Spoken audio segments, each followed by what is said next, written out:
타일 시공에 있어서 매우 중요한 일들이 많아요. 목공과도 겹치고, 그다음에 뭐 전기랑도 협업을 해야 되고, 가구 사장님이랑도 마감선을 마감해야 되고, 이제 그 중에서 가장 빈번하게 좀 디테일한 부분이 있는데, 우리 중문 설치할 때 바닥을 깔 때 바닥 포세린을 깐다고 가정을 해보세요. 그러면은 중문 설치를 하는데 위에 레일이 달리고, 목공 작업이 끝나서 위에 레일이 달리고, 아래도 가이드라인이 생겨요.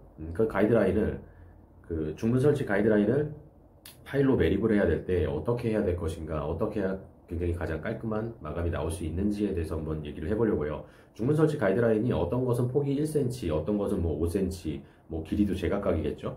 그래서 각 공정 간의 협의가 되지 않을 경우에는 마감이 굉장히 산으로 가는 경우가 많습니다. 오늘은 그 부분을 한번 제 블로그를 보면서 뒤에 영상을 보고, 그 다음에 이렇게 화이트보드에 설명을 하면서 좀 마감에 대한 어떤 품질 업그레이드를 위한 어드바이스를 좀 해드릴게요. 자, 블로그로 뵙겠습니다.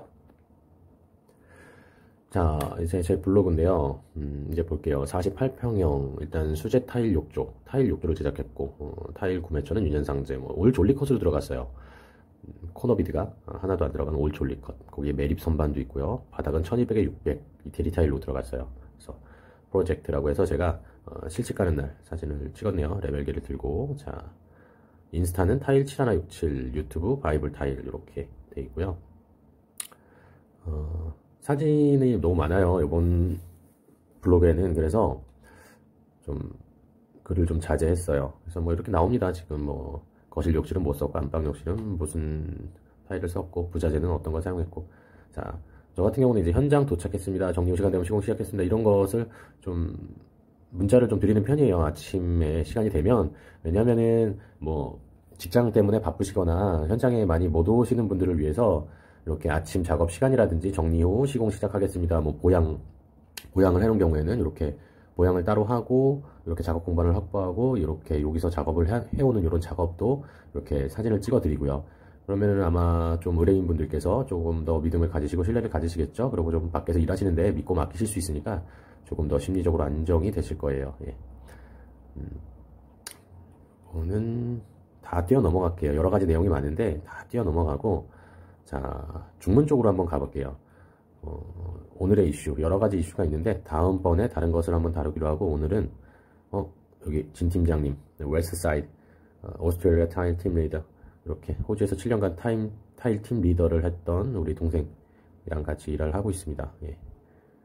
뭐 국내파 뭐 해외파 있는데 배울 게 많은 것 같아요. 예, 서로 배웁니다. 뭐 어떤 게 좋다가 아니라 굉장히 또 호주에서는 체계적으로 이렇게 단계를 밟아가면서 일을 배우기 때문에 굉장히 좀 배울 게 많습니다. 예. 뭐 호주파 뭐 국내파 나누지 마시고요. 배울 건 서로 배우시고 그랬으면 좋겠습니다.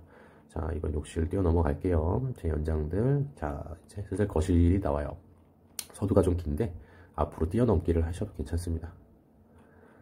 여기에 이슈가 될 게 굉장히 많은데 여러분들이 눈여겨보실 것들이 굉장히 많을 거예요. 다음번에 차근차근 설명해 드리기로 하고, 자 갑니다.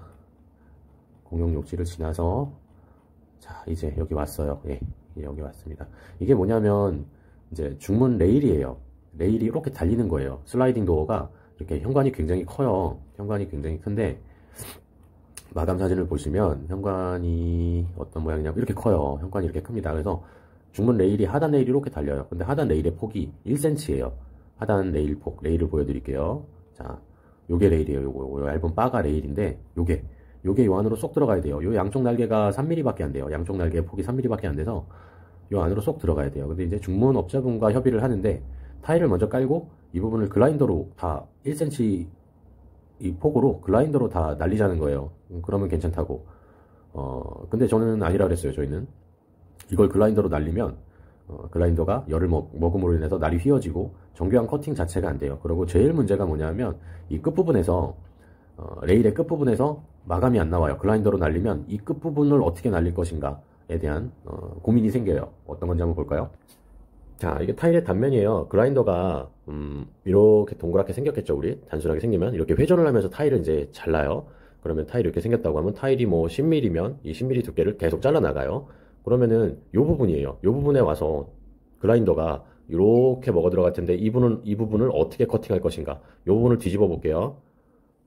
이렇게 생긴 건데 날은 여기 있어요. 그라인더가 이렇게 생겨서 이렇게 생겼겠죠. 그래서 날이 여기까지는 먹어 들어가. 근데 이 아랫부분 어떻게 할 거예요? 여기 살아있는 부분. 이 부분을 이 폭의 1cm인 이 부분을 어떻게 글라인더로 할 것인가, 그리고 어떻게 이 부분을 깨낼 것인가, 톡톡톡톡톡 깨낼 것인가에 대한 문제가 생겨요. 이걸 깨내다 보면 아무래도 이쪽에 데미지가 많이 갈 수도 있겠죠. 예, 우리 칩이 난다 그러죠.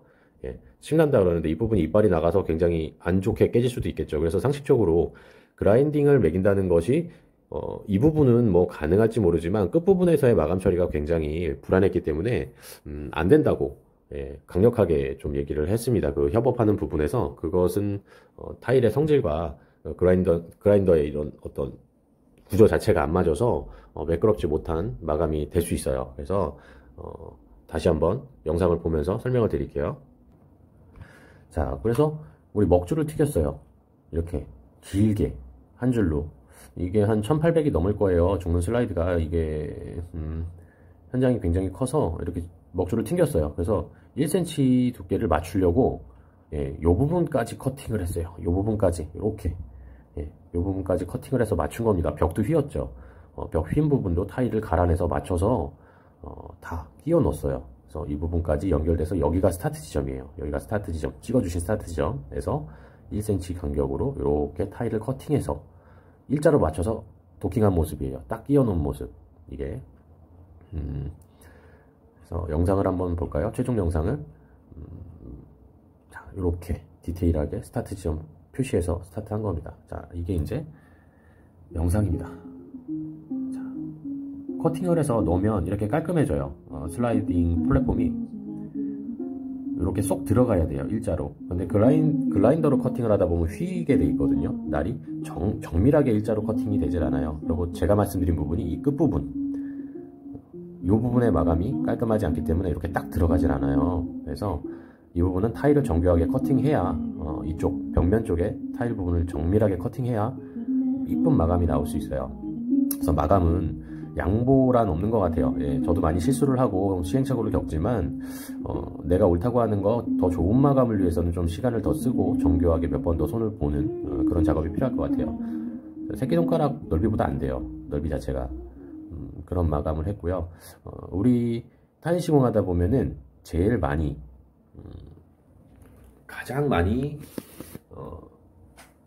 맞닥뜨리는 문제가 각 공정 간의 협의점이 굉장히 좀 난해한 경우가 많아요. 그래서 보면 양보를 하는 경우도 있고 또 어르신들이다 보니까 이렇게 하는 게 맞아 할 때는 그렇게 따라야 되나 라고 할 수도 있지만 많은 경험과 시행착오를 겪다 보면 어떤 마감이 제일 깔끔한지 알게 되고 글라인더를 하면 무조건 편하긴 할 거예요.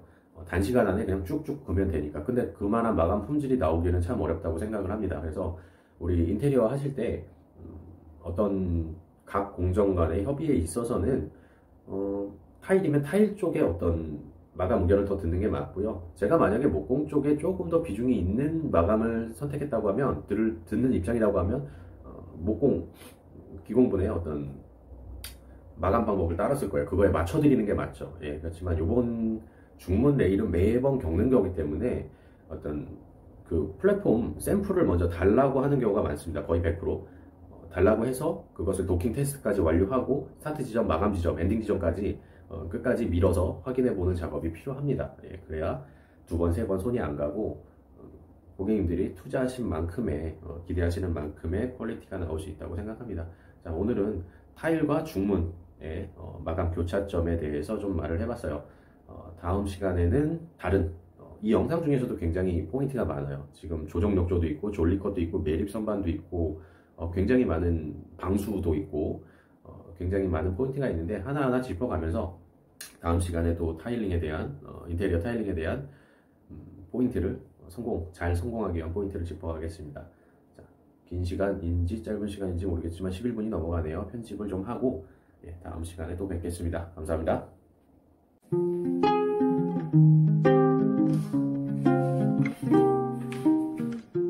Think I'd be fine with losing my hearing, 'cause both of my ear canals are still searing from your words.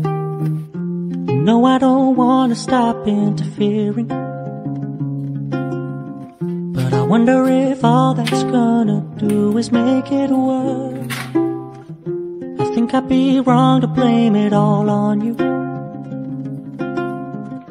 You couldn't have known I wanted more than you could give.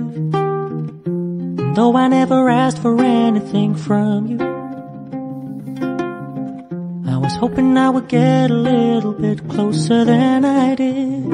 I turned into a shoulder you cried on. I never wanted it to go that way.